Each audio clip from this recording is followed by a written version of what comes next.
Hello there, it's precisely 10 p.m. You're watching Grts News with broadcasting for viewers in the Gambia and around the world.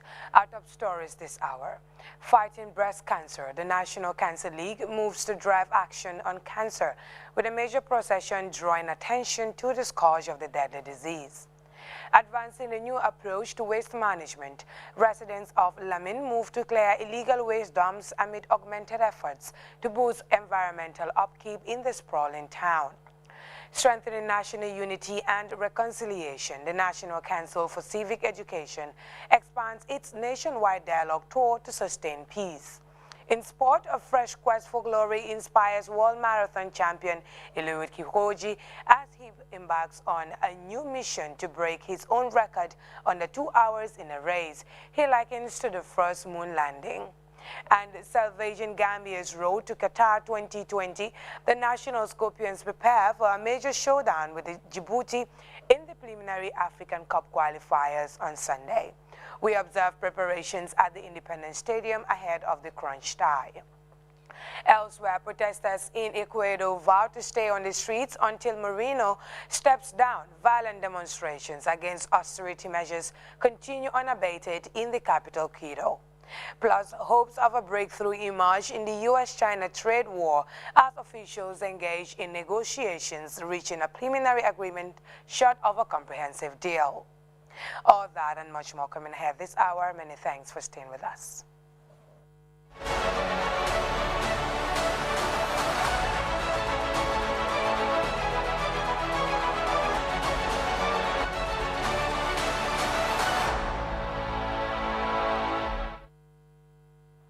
A warm welcome to the news. My name is Fatweli Kamulushi, and now we begin with the National Crusade to raise awareness on breast cancer because the Breast Cancer Awareness Month has reached a high point, prompting activists to engage in a massive sensitization process to educate the populace and drive action on cancer. Leading the local crusade, the Cancer Awareness League in the Gambia staged a procession to commemorate the month and draw attention to the scourge of breast cancer. The First Lady Fatoumata Bah Barrow and Lady Saja Barrow joined top government officials and ministers at the parade, which began from Westfield to the Independence Stadium. Zainab Jan was there.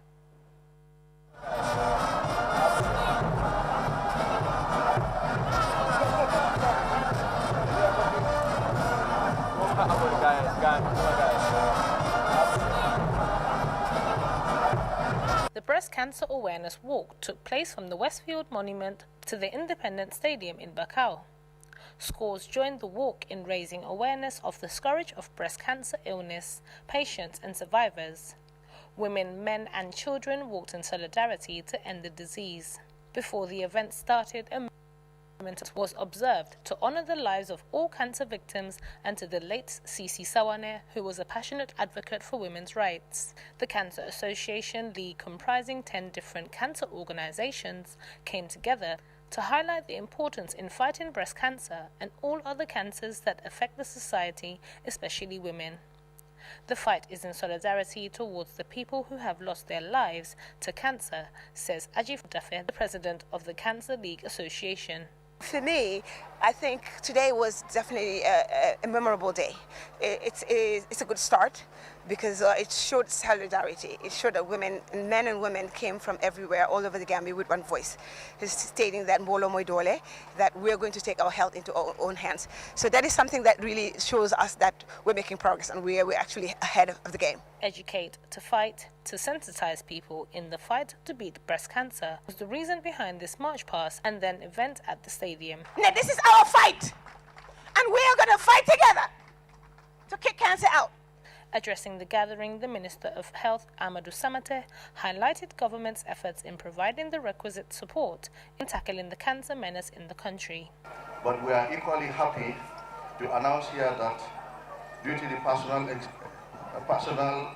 intervention and advocacy and commitment of His Excellency, the President of the Republic, Mr. Adama Barrow, we have received a brand new mammography machine at the Edward Francis Mountain Hospital this week. The Cancer League Association had major events lined up, all to raise awareness and fight against breast cancer. Proceeds from the events, according to organizers, will go towards improving the lives of cancer patients. A survivor of breast cancer tells GRTS how surviving the disease has been for her and the impact she is trying to make. I feel extremely lucky for the simple fact that not all of my friends and colleagues survived.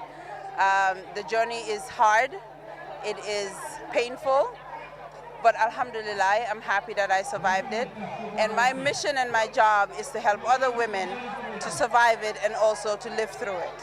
Another survivor and now patient of prostate cancer shared that treatment can cost up to 18,000 dalasis, explaining how he travels to Senegal for treatment due to the lack of requisite medical facilities in the country. The Minister of Women's Affairs, Fatou Kinte, said that cancer is a severe illness that claims a lot of lives. Yaawa Konate, founder of Sani's Cancer Foundation, expressed how the event was and what is in line for the next steps of this fight. Because what has been happening is a lot of people have been ignorant about it or don't want to talk about it at all. So coming together, we realize it's going to make more impact and, you know, get people to face it and help have cures for it in the Gambia. Having to have a mammogram in the Gambia, as you know, that's what the league is putting down its foot for.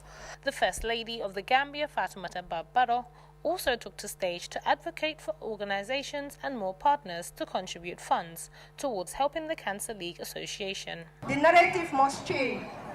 Together with the Minister of Health, my office in engaging positive with various stakeholders such as religion, traditional and community leaders, civil societies, organizations, private sectors and the media to raise cancer awareness, prevention and treatment program in the Gambia. Prevention is better than cure, and with the number of breast cancer patients on the rise, the Cancer League Association is urging for more support for the setting up for a cancer health center in the Gambia and more mammograms to ease the testing and prevention for Gambian women. Sainabu Jang reporting for Newsfile. Now, water is a basic human right and the most vital element for life, which becomes even more essential during healthcare service delivery. But its shortage has affected several areas in the Greater Banjul area, including districts around hospital. It's why philanthropists and friends based in the UK decided to finance the drilling of a borehole at the Sukuta Health Centre. Alfa Diba reports the scheme is geared towards providing safe and portable water supply for the clinic. Water shortage is a major obstacle to public health and development, resulting in poor sanitation and hygiene.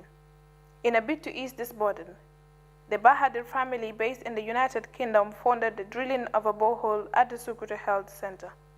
The donation, facilitated by Sanusi Noba, a native of Sukuta, will ease existing problems and provide quality water supply for the clinic. I'm planning to install one if I have more sponsor. Okay. I would like to install in Sukuta Primary School, okay, and then also in Sukuta Market if I can, yeah. Speaking at the inauguration, the Paramount Chief Momodu Bojang thanked the donors and described the gesture as a well-timed move worthy of emulation. Giving us this water, he is giving us life. And the location is so appropriate, nowhere but the health center, which is very, very important for us. You can see we are trying to do a lot of developments around our health center. Meanwhile, residents of Sukuta are rejoicing and celebrating the coming of an important initiative that enables access to potable, resolving one of the biggest impediments to national development. Fatou Diba for GRTS News. To environmental sanitation, which has taken a fresh turn in Lamin, where natives are driving action towards effective waste management. On a major quest to clear its waste dumps, the National Environment Agency teamed up with the Lamin Village Development Committee and Brikama Area Council for a massive cleansing exercise, disposing a huge refuse heap that posed a serious health hazard to residents of Lamin, Darussalam and its surroundings. Janki Ture tells us more. Mental awareness is at a new high in Kambalameng, where a growing population has realized the impact of waste management. As the community met to clear and dispose the latest waste dump fresh, commitments were made towards environmental sanitation. The Secretary General of Lameng Development Committee, Yusfa Gomez, said the exercise was staged to entirely clear the illegal dump site and put up a permanent measure that will deter the people from illegal dumping in the area, which is now posing a serious health hazard for residents in the past years. In their effort to maintain a clean environment, Mr. Gamet said they have collaborated with the Gay Garbage Enterprise for the regular collection of waste from residential areas on a monthly payment targeted to reduce illegal dumping in the area. They've been battling with this refuse, which has caused a lot of health hazard to the community. Hence, they approached the Village Development Committee of Lamin. Being the Secretary General, Yusufa Gomez, we have to work with the rest of my committee members, plus our able councillor, to be able to contact Brikama Area Council. Our councillor, member Toure, has been behind this also, together with the Village Development Committee. Lamin's new attitude towards waste comes amid increased will and commitment by community leaders. The town councillor and Alcalo Ibrahim Bojang welcomed the initiative and expressed hope that the measures put in place will discourage people from illegal dumping. The presence of waste around town is an eyesore residents facing the health impact are trying to address. What the piece of advice I have for the community is that let them try and make this place a non-dumping area, because now we have an agreement with Gay Garbage to do the collection to each of the compound. Let them register. When they register, so now there will be no dumping in this area. So now they will come with their trucks to collect your garbage in your house. Pamo Dufal, a member of the Village Development Committee, described the exercise as a worthy cause and commended the committee for its foresight and efforts to maintain a clean environment. So I think measures also have been put in place by the VDC and the community and the Alcalo to make sure that no dumping, illegal dumping is done at this place. This is the second phase of a roving waste management scheme recently initiated to tackle environmental sanitation. The town committee is driving a strategic program to protect the environment by putting up permanent measures to deter people from illegal dumping. Reporting for the news, I am Janke Toure. And now, strengthening national unity and reconciliation, the NCCE commences a major nationwide dialogue tour for peace targeting 48 communities across the country. Enlightening citizens on their civic rights, the National Council for Civic Education, NCCE, has partnered with ECOWAS to stage a countrywide conversation on democratic governance, tolerance, and reconciliation, starting in the West Coast. Yusuf Abojan covered the first leg in Foni Bintang Karanai. He advances a major nationwide dialogue targeted to engage local communities on various issues related to democratic governance and clear misconceptions about democracy, rights abuses, mistrust, intolerance, and divisive politics among Gambians. The dialogue, which is themed on enhancing democratic governance and peaceful coexistence, covers 8 communities within Fonyi Jarol, Bondali, Kansala, Bintang Karanai, and Berefet district in the West Coast region. The chief of Fonyi Bintang Karanai, Mamadou Lamin Jobate, described civic education campaign as timely and urged his community not to regard the NCC's mission as a political venture. He urged his people to be tolerant and forgive each other to expand national reconciliation. Chief Jobate challenged government to redouble its efforts and support the National Civic Council in its drive to enlighten communities on their civic rights and urged Gambians to assume their rightful position in the peace-building process. The political advisor to the special representative of the ECOWAS president to the Gambia, Claude Gondo, commended the people of Fonyi Bintang Karanai for their interest in peace, stability, and security. When we talk about democracy, what is democracy? It's government of, by, and for the people. Government of the people, for the people, and by the people. So that means the people are involved in all aspects of democracy. If we are talking about democratic governance, you know, we are talking about the people, what the people want. And what I like Gambia for is tolerance and the freedom of expression.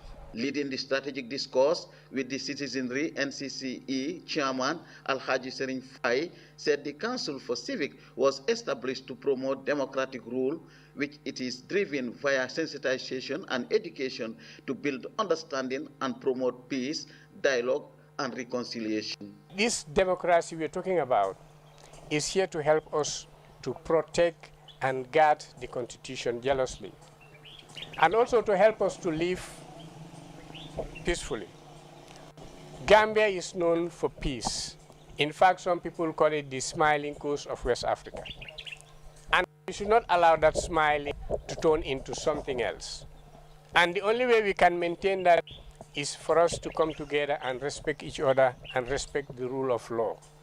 48 communities have been selected for coverage in its nationwide dialogue tour the Council aims to undertake to help ease communal issues and tension-challenging unifications. NCCE Senior Program Officer Yusufa Bojang said their mission is to sensitize citizens across communities through dialogue to provide a better understanding of democracy. For Ansumana Yabo, a civic education officer, understanding rights and democracy is key to entrenching tolerance and reconciliation, moving to unite and bridge national division in the cause of transitional justice. The NCCE begins a task that will immensely influence the success of the new dispensation. For GRTS News, I am Yusufa Bojang reporting. And now, a beneficiary farmer of the large-scale ecosystem-based adaptation project has described EBA's technical and logistical assistance as a step in the right direction in building climate resilience for rural communities. Momodou Soma Job was speaking to GRTS during a monitoring visit to his farm in Jara Karantaba by EBA officials. Implementing the large-scale ecosystem scheme, moving to build efficient and functional bionetworks to mitigate climate change. Traveling with the tour party is our Suma W. Jadama. The 6-day field visit to EBA intervention sites in Lower, Central and Upper River regions by EBA officials in partnership with journalists is aimed at updating the public on ongoing restoration programs. The delegation is headed by EBA's field program coordinator Modu Baji. EBA has three main components that we are trying to address through different methodologies that we are using. One component is the restoring of degraded ecosystems. That is one looking at the forest ecosystems, and the other part looking at the mangrove ecosystem, and we are targeting about 7,000 hectares to restore. Another component that we are looking at to restore the degraded agricultural lands that are adjacent to the community forest, and we are targeting almost 3,000 hectares to restore by planting resilient climate-free species that can add nutrient to the soil. And at least farmers can use that one instead of coming up with fertilizers. Regional Forestry Officer Lower River Region Alaji Sanyang and EBA Regional Coordinator Bala Musa Kijera outlined technical and logistical strategies being implemented in building climate resilience of rural dwellers through sustainable ecosystem management. Because most of these community forest reserves are highly degraded, and the agricultural lands also are highly degraded. So this particular project gives this necessary support in the form of restoring those degraded areas. And so that our environmental situation changes from degrading to restoration. You can see some tree guards. This, one of the reasons why some of the, trees planted have not succeeded very well, because trees that are planted in degraded environments open to wildlife, open to domestic life, and open to all other things were not protected, and they were left in that situation. And so, could not stand the external pressure. The delegation, which have extensively toured mangrove ecosystem restoration sites in Kiang, Jataba and Bajana, had brief stop at Dumbuto Forest Park, where EBA funded refurbishment and construction works are underway.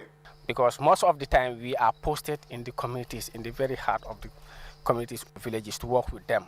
So if you cannot have a better accommodation in that place that can motivate you to stay and deliver as it should be, it will go a long way in impacting on your performance. So now, if EBA can just come and intervene in the area of infrastructure, improving our infrastructure where we are staying, I think we will thank them a lot. And mangrove ecosystems also supports a range of wildlife species, among them which includes crocodiles, birds, deers, monkeys, and honeybees. And then mangroves also serves as breeding grounds for fish species.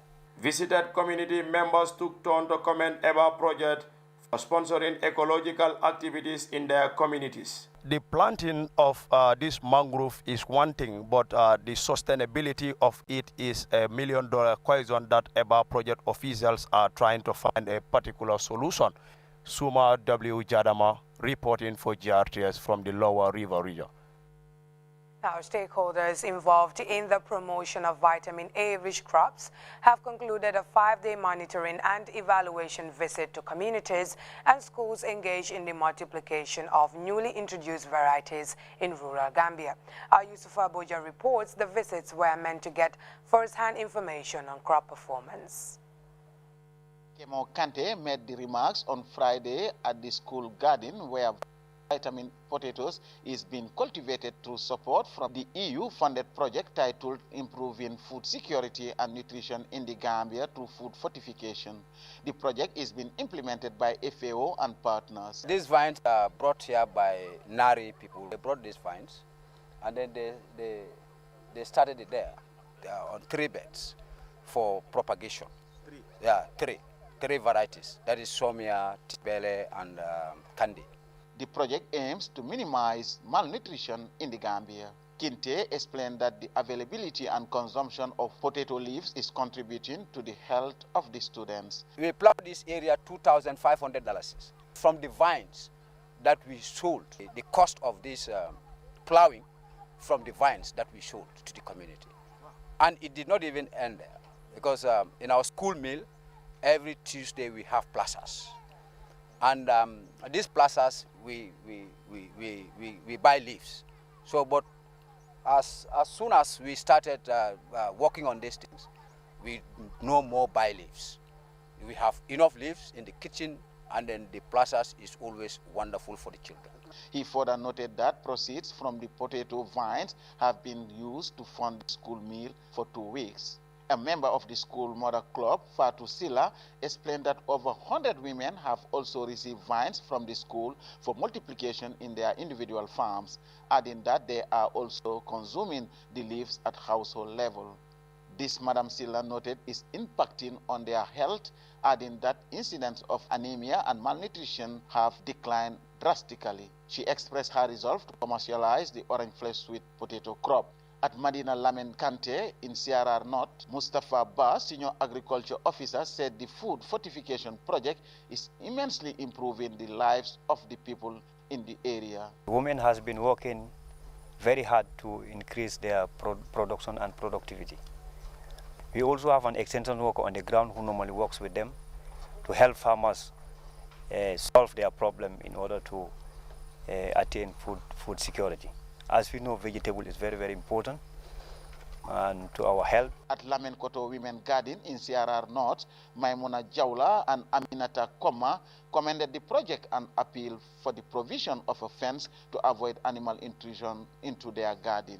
The beneficiaries commended the government of the Gambia, FAO, and partners for the provision of the new crop variety, which they said will go a long way in fighting hidden hunger.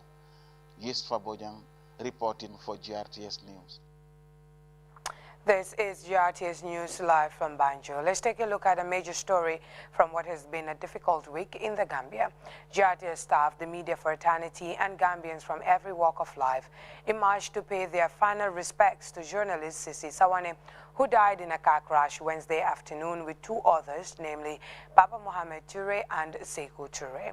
Now, all 3 shared a common passion as ardent campaigners who strongly advocated for peace and the unification of their community. Sisi Sawane's activism took her around the world, promoting gender equality and rights of the girl child. She joins Papa Toure, whose contribution to communal advances and engagement of young people is well known. Their work has helped to bring hope hope to their divided communities threatened by this scourge of caste conflict, underpinning the last remaining vestiges of an ancient and divisive tradition. On Thursday, thousands convened at the Imam Malik Mosque in Pipeline North to pay their final respects to those young victims of Wednesday's fatal clash. Let's take a look. It's a somber moment for the hundreds of people who converge on the Imam Malik Mosque in Kanifing. The mourners, among them prominent Gambians, religious leaders, and youths from all spectrum of Gambian public life. They came to pay their final respects to the victims of the horrific car accident, youths whose lives were lost in tragic circumstances, people and vehicles lined up the streets of the MDI route leading to the mosque, and the adjoining streets were equally filled. The Imam of Imam Malik Mosque led the congregation through the funeral prayers for the late Sisi Sawane, Papa Dauda Ture, and Sehu Ture, before the congregation, among them family members, friends, and colleagues of the departed, took the short journey to the Kanifing Cemetery for the burial. The slow procession to the final resting place was a difficult one for the mourners, as they bid farewell to 3 young people who left their mark in the lives of so many people, particularly those in their communities. Sisi Jaha Sawane, until her passing, was a colleague whose work with the public broadcaster earned her awards, a leading voice in Gambian youths and sports, women and girls issues, and of recent, her tremendous work to promote peace and unity among her Sarahule communities has come to prominence. It was on one of those advocacy campaigns that she had another leading names in Gambian socio-political life, Papa Ture and Sehu Ture, succumb to the cool hands of death. The sheer number of people who converged for their burial remains a testimony to the very good work they have been doing until their demise in the tragic car accident.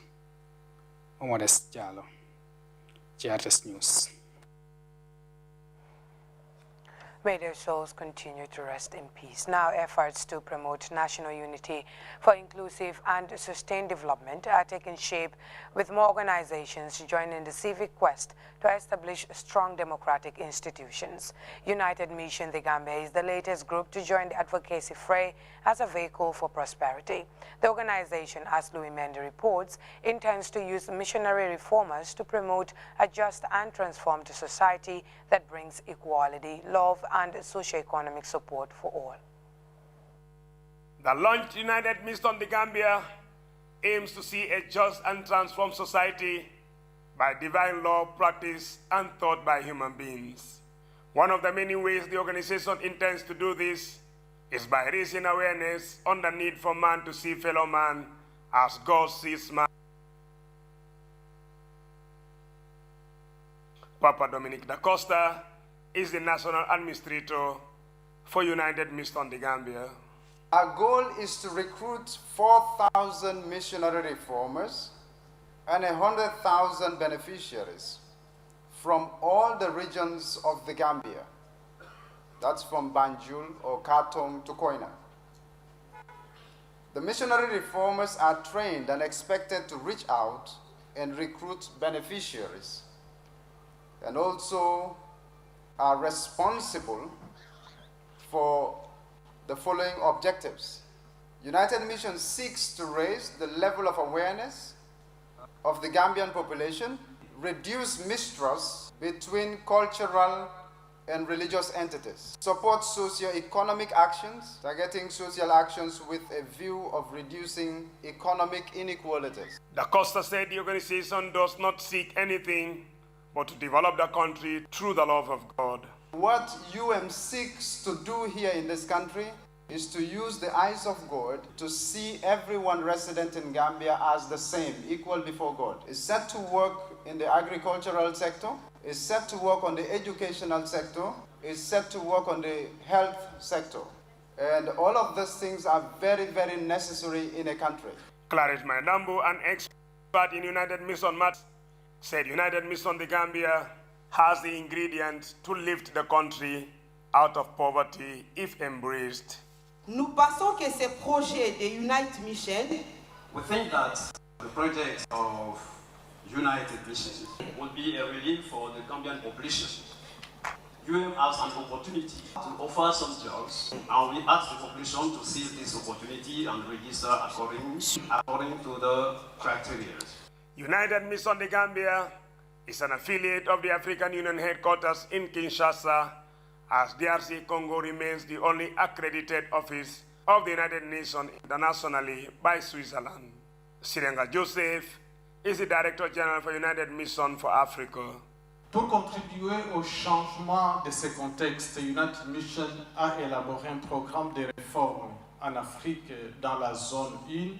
To contribute to the change in this context, United Mission has developed a reform program in Africa in Zone 1, the country whose population eats a meal a day. United Mission has 2.4 billion to be mobilized to carry out social reform projects initiated by the national structure of UM and the Observatory of Change of Mentality created by states. Also representing government at the launch of United on the Gambia was Momodou Mbaye Jabang, Permanent Secretary at the Ministry of Agriculture. The launching of United Mission Gambia is also quite timely, coinciding with the implementation of the National Development Plan, and it might interest you to know that agriculture, being the biggest employer of the Gambian population, is a key sector for the success of the National Development Plan. The status report prior to the launch of United Mission de Gambia has said that the organization has already registered over 800 missionary farmers and 10,000 beneficiaries as the organization endeavors to meet its set goals. Louis Mendy, GRTS.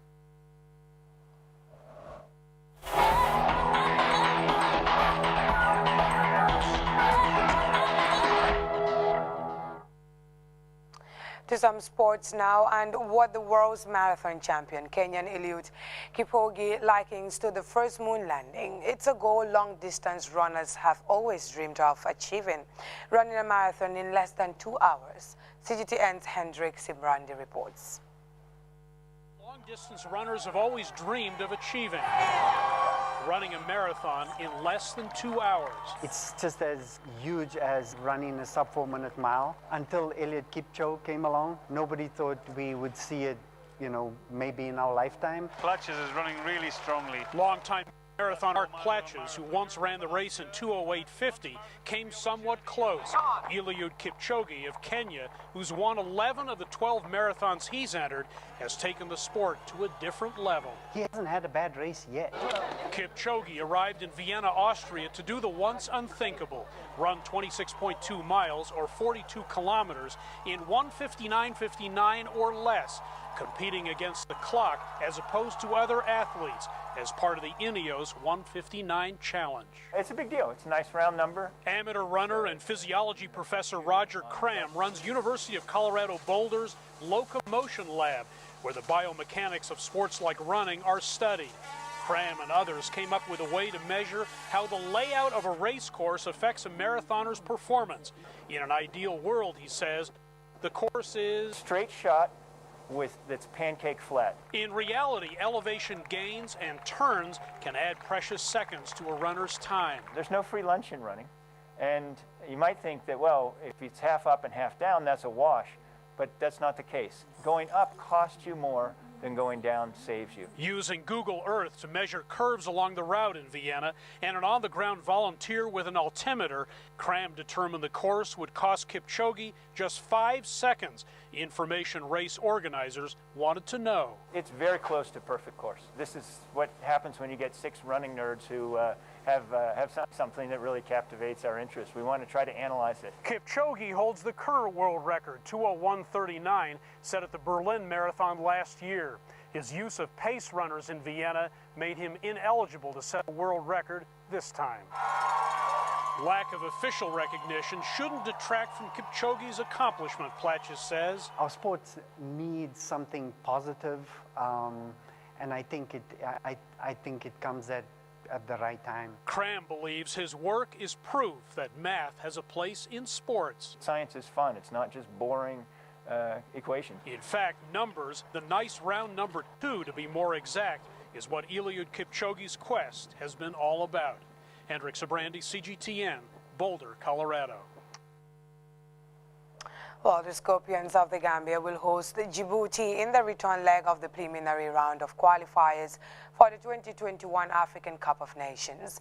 The tie stands at 1-1 with the winner in tomorrow's encounter progressing to the group stages of the qualifying rounds. The game is a must-win for the Gambia after a string of poor results in its past games. Our head of sports, MS Jallo, went to the Independence Stadium this evening to assess the level of preparations ahead of Sunday's showdown. Crunch encounter between the Scorpions of the Gambia and Djibouti in the return leg of the preliminary round of qualifiers for the 2021 African Cup of Nations to be held in Cameroon. The tie is still delicately poised. That is, it's still on a knife edge after the two sides played a 1-1 draw in the first leg in Djibouti City a few days ago, meaning both sides are still with a chance of progressing to the group stages of the qualifiers. But the Gambia has the advantage after registering an away draw in the first leg. But the tie, as I said, is still delicately poised. Well, in the build-up to the game, the Events Management Committee of the Gambia Football Federation has been busy behind the scenes to put up a proper logistical preparations for a successful match. First of all, we have increased the number of security for tomorrow's game. We have increased the number of staff for all the gates to have enough manning in all the gates. Also, we have changed the searching strategy. Now we are going to be searching at the main gates from the point of entrance to the stadium. People will be searched. That's why we will want to advise the general public that we don't want to see any bottles or any canned drinks or anything that is found unnecessary to enter the stadium. This is Grts News broadcasting from Banjul. Here's a recap of our top stories tonight. Fighting breast cancer, the National Cancer League is questioned to drive action on cancer, with a major procession drawing attention to the scourge of the deadly disease. Advancing a new approach to waste management, residents of Lamin are moving to clear illegal waste dumps amid augmented efforts to boost environmental upkeep in the sprawling town. Strengthening national unity and reconciliation, the National Council for Civic Education is expanding its nationwide dialogue tour to sustain peace. In sports, a fresh quest for glory has inspired World Marathon champion Eliud Kipchoge as he embarks on a new mission to break his own record under 2 hours in a race he likens to the first moon landing. And salvaging Gambia's road to AFCON 2021, the National Scorpions are preparing for a major showdown with Djibouti in the preliminary African Cup qualifiers on Sunday.